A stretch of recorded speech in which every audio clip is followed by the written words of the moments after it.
This is Case Study 3, Hydro One for Corporate Risk Management. Hydro One aims to become the best transmission business in North America by achieving high efficiency and customer satisfaction through the following steps. Identify the risk events and uncertainties the firm may have to contend with as it pursues its strategy. Examine each risk impact on the firm's objectives, both qualitatively and quantitatively. Prioritize the risks and select those that need to be mitigated or addressed first. Develop and implement risk handling strategies. Monitor the effectiveness of the risk management strategies. In the first step, identify. Hydro One began by creating a generic list of about 60 to 70 potential risks that were later reduced and narrowed down to 8 to 10 major risks. 4 risk categories that were found were people risk. The company faces this risk due to negative media publicity. Environmental and safety risk. Power distribution deals directly with the consumers and is exposed to a high amount of uncertainty when it comes to the safety of its frontline employees and unpredictability of the natural forces. Regulatory risk. The company faces challenges due to potential regulation around the environment conservation. And financial risk. Changes in commodity prices, exchange rates, or interest rates can have adverse effects on net income and cash flows.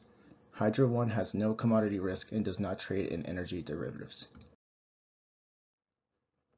In assessing risk, Hydro One's enterprise risk management program closely follows the second step of the traditional 5-step risk management playbook, examines each risk impact on Hydro One's objectives, understands both the size of the potential losses as well as the associated probability of occurrence, which makes the ERM effective. Above all, Hydro One develops a shared understanding of the company's strategic objectives among all the employees. With the help of such a shared understanding, company can avoid the excessively long and impractical cataloging of corporate risks that can result from a failure to pay attention to objectives. Establishing and developing a shared understanding of the company's key strategic objectives will greatly increase the clarity of any further discussions. Beginning with a generic list of 60 to 70 potential risks or threats to the business or the project, the risk team then narrowed the list to 8 to 10 risks by communicating with participating management team.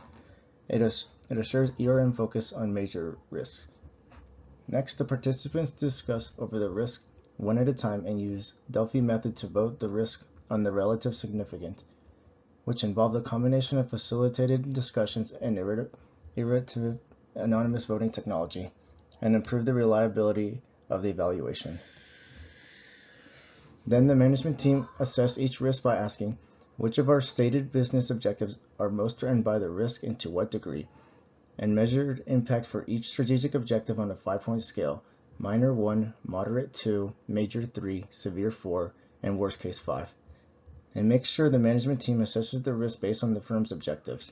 For all risks deemed to be major 3, severe 4, and worst case 5, managers identified the worst credible outcome, the impact on various objectives, and the associated if certain key controls failed.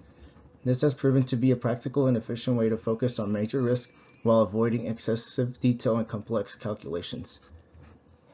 The last step of evaluation is to produce a risk map, presenting the expected effect of the risk on a certain objective in terms of its estimated impact and the expert's best guess probability that the impact materializes.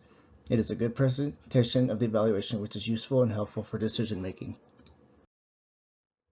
When deciding which risks to be addressed first, Hydro One utilized risk maps. Risk maps, as shown below, are used to visualize the identified risk.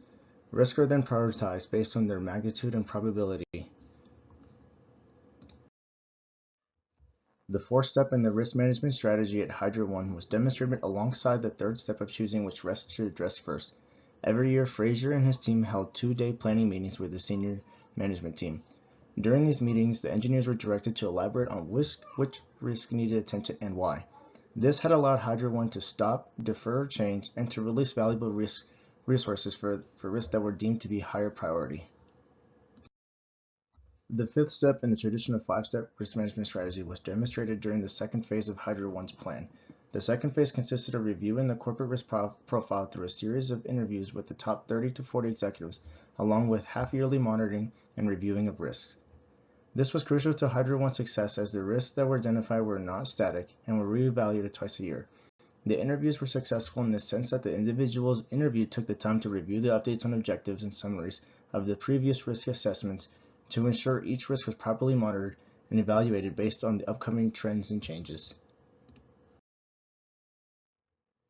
Here are some questions we came up with to further analyze the risk management strategy at Hydro One. What are the challenges that Hydro One is facing? What risk would you add to the corporate risk profile? How did ERM improve Hydro One's culture overall? What are the strengths and weaknesses of the ERM process Hydro One implemented? What are the objectives of Hydro One's key stakeholders?